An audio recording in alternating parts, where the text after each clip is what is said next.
ये तो उद्घाटन सत्र चल रहा है। आजकल महिलाओं के साथ में लुभावनी बातें हो रही है, 33% देंगे, 33% दे देंगे महिलाओं को आरक्षण।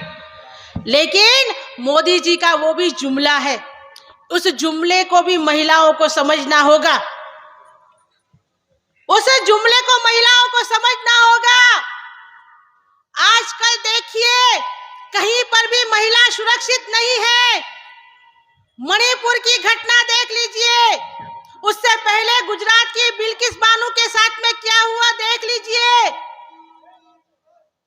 अभी थोड़े दिन पहले मध्य प्रदेश के अंदर एक 12 साल की बच्ची के साथ में क्या हुआ सभी लोग जानते हो। महिलाओं के लिए सबसे असुरक्षित देश अगर कोई है तो वो भारत देश है।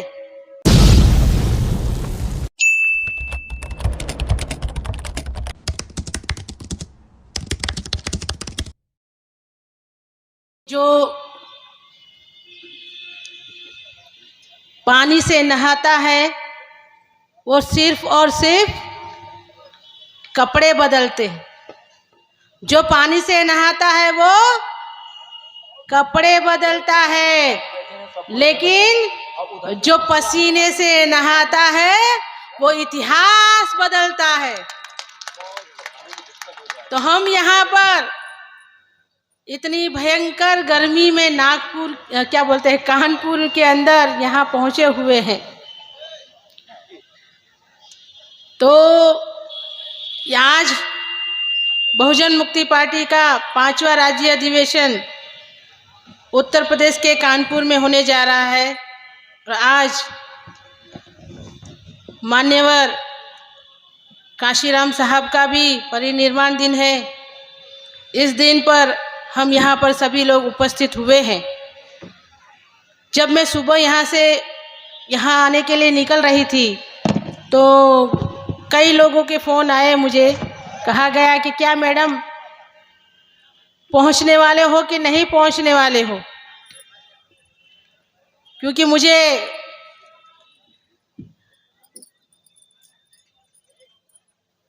दिल्ली से लखनऊ और लखनऊ से कानपुर आना था।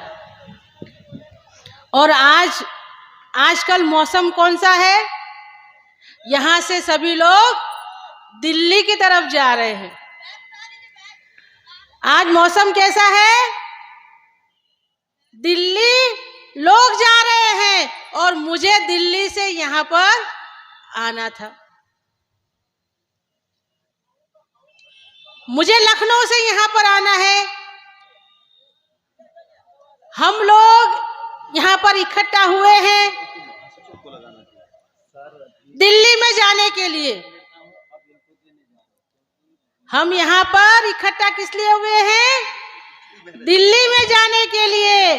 और मैं कहाँ से आई हूँ, दिल्ली से आई हूँ।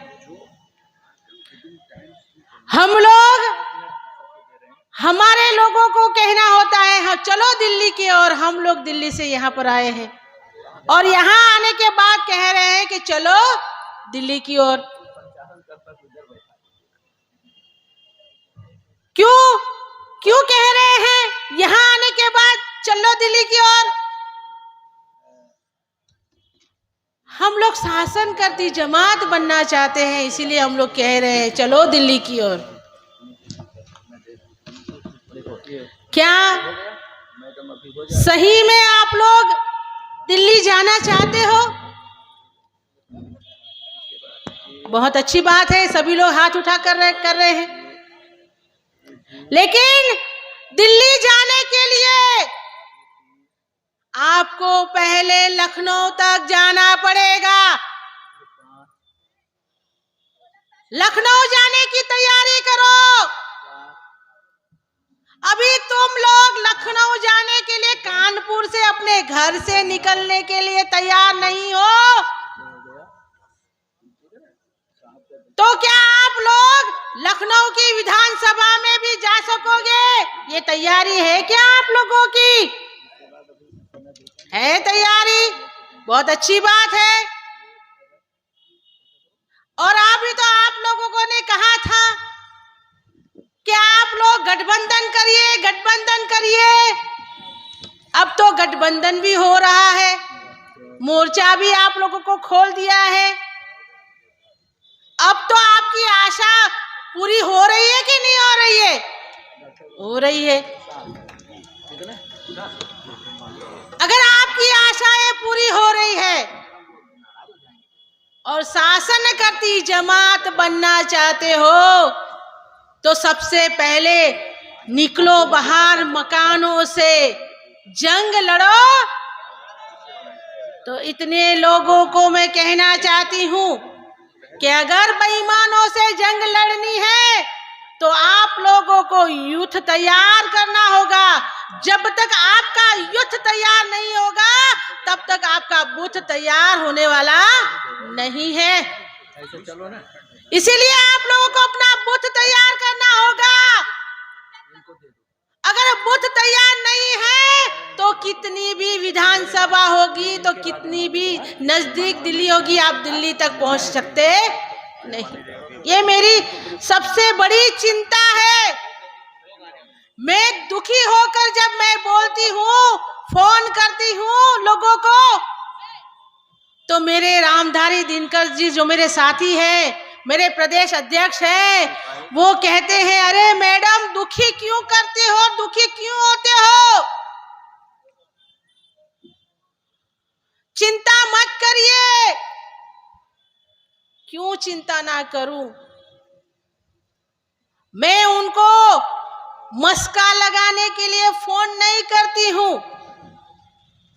मेरे दिल में, मेरे अंदर आग लगी हुई है। क्यों आग लगी हुई है? क्योंकि मेरा समाज सत्ता पर नहीं है। शासन करती जमात बनने के लिए अभी तक वो प्रयत्न नहीं कर रहा है, दिन रात प्रयत्न कर रहा है, लेकिन हम लोग सत्ता पर पहुंच नहीं पा रहे हैं।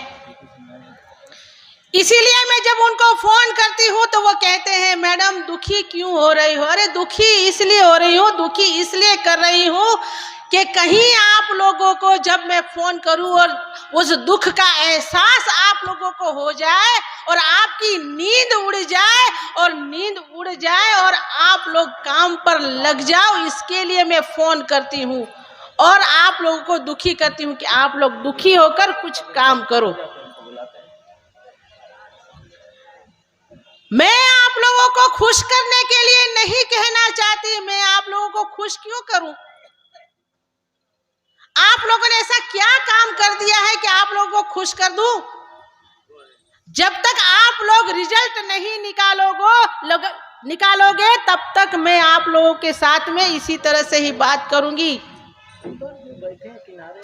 मस्का लगाने वाले के हाथ में भी चाकू रहता है, इतना याद रखना। अगर कोई आपको मस्का लगाता है तो सोच लेना कि उसके हाथ में चाकू है। अभी विधानसभा के चुनाव आने वाले हैं, लोकसभा के चुनाव आने वाले हैं। कई सारे जोकर आप लोगों के सामने आ जाएंगे। जोकर जानते हो ना? जोकर का काम क्या होता है?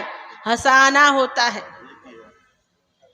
हंसाएंगे, करामत करके दिखाएंगे,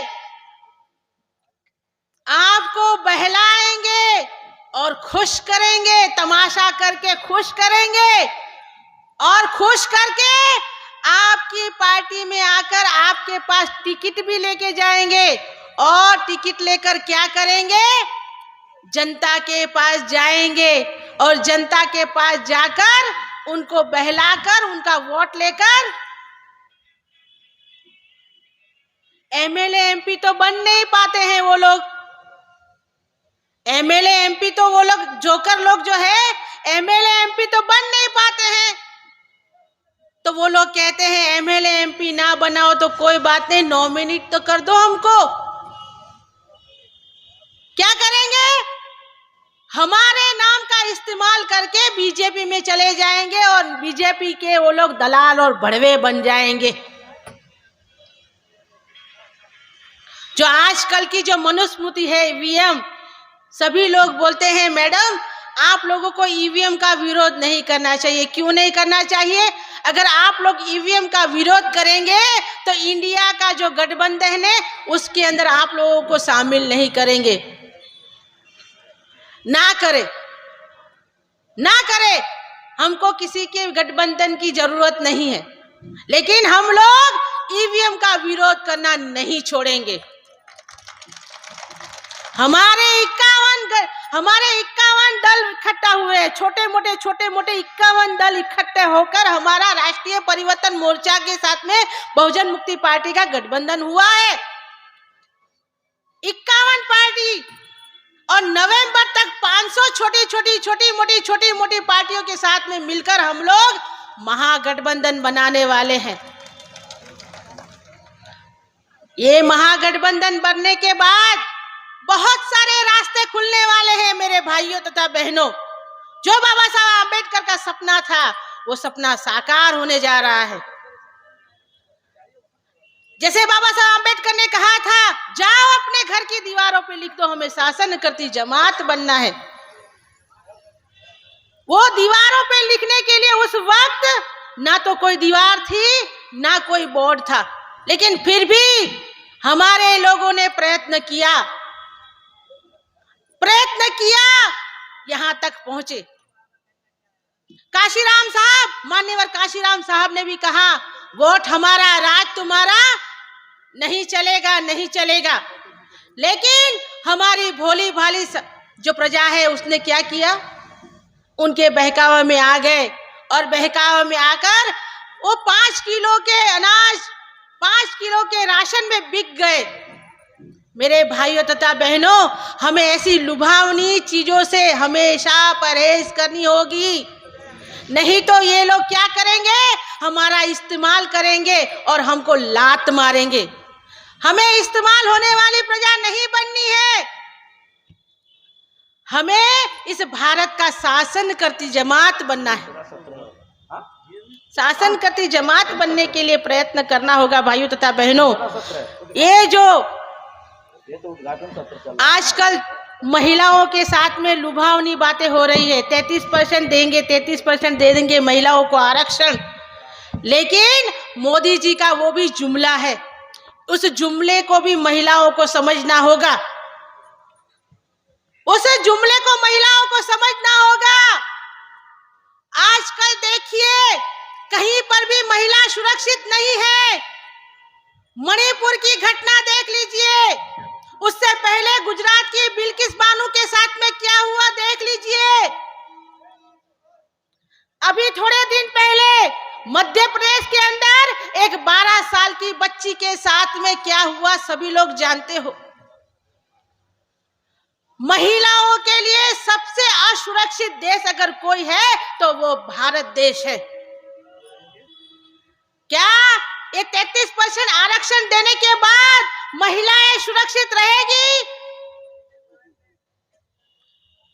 हमें 33% आप लोग आरक्षण देते हो, लेकिन हम लोग उनको कहना चाहते हैं 33% आरक्षण भी चाहिए, लेकिन हमको सेपरेट इलेक्टोरेट चाहिए।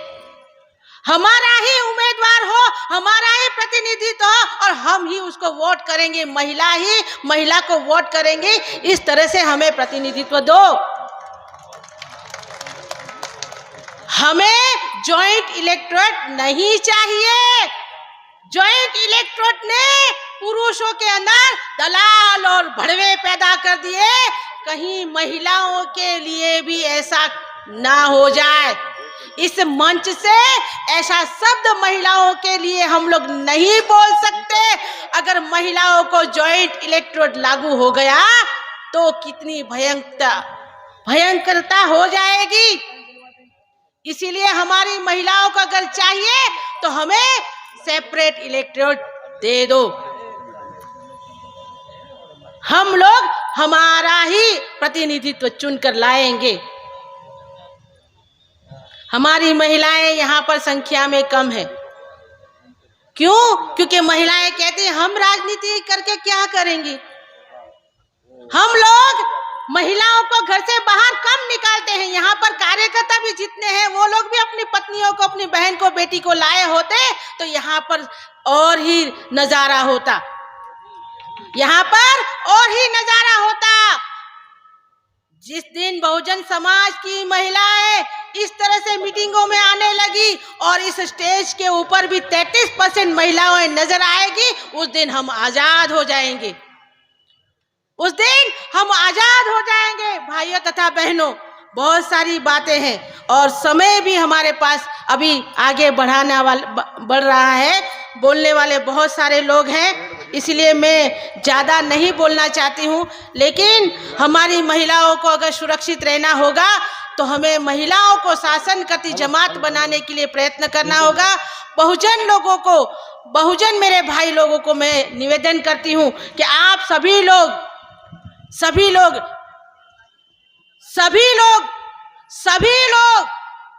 अभी से तैयारी करो बुथ की, और बुथ की तैयारी करोगे तो ही हम लोग शासन करती जमात बन सकेंगे। और एक आखिरी बात कहना चाहती हूँ कि हम लोग, पैसों की कमी है हमारे पास आर्थिक तंगी है, हम लोग आर्थिक तंगी से हम लोग जूझ रहे हैं, लेकिन फिर भी आर्थिक तंगी होने के बावजूद भी हम लोग 2 वक्त की रोटी खाते, 2 वक्त की रोटी खाते हो ना, तो 2 वक्त की रोटी खाने के बदले हफ्ते में 1 दिन ऐसा करना, उपवास रख लेना,